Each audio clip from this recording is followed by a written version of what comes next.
Alhamdulillah, wassalatu wassalamu ala Rasulillah.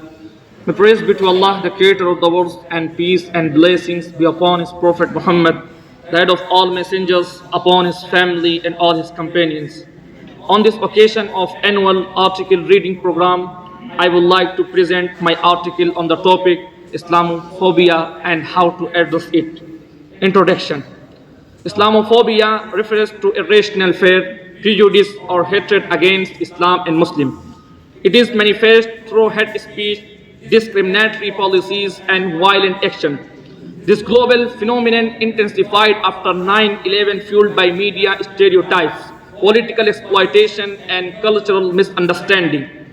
Combating Islamophobia is essential for achieving social justice and interfaith harmony.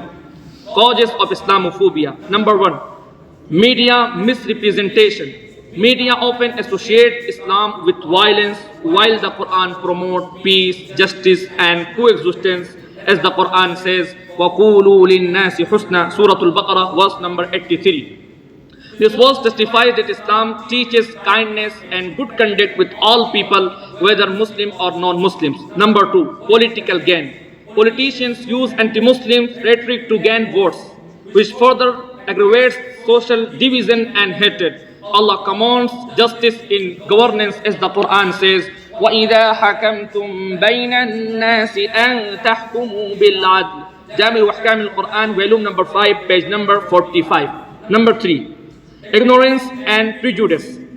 Lack of knowledge about Islamic teaching and spread of misconceptions contribute to hatred, which can be corrected through education and awareness, as the Quran emphasizes knowledge and said, هل يستوي الذين يعلمون والذين لا يعلمون. مفردات غريب القرآن, page number 225. How to address Islamophobia? Here are 5 points. Number 1, spreading Quranic teachings.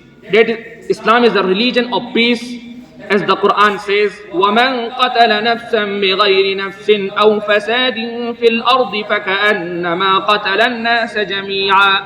This verse illustrates that Islam condemns murder and emphasizes sanctity of life.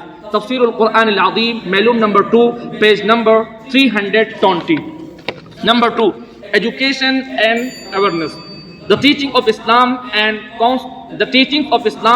contributions of Muslims to global civilization, such as science, medicines, and philosophy, should be highlighted. And 3, humanitarian service of charity, as the Prophet said, خَيْرُ النَّاسِ يَنْفَعُهُمْ لِلنَّاسِ. And 4, interfaith dialogue. And 5, positive media representation. Here I conclude my talk with sincere prayer to Allah. Thank you so much.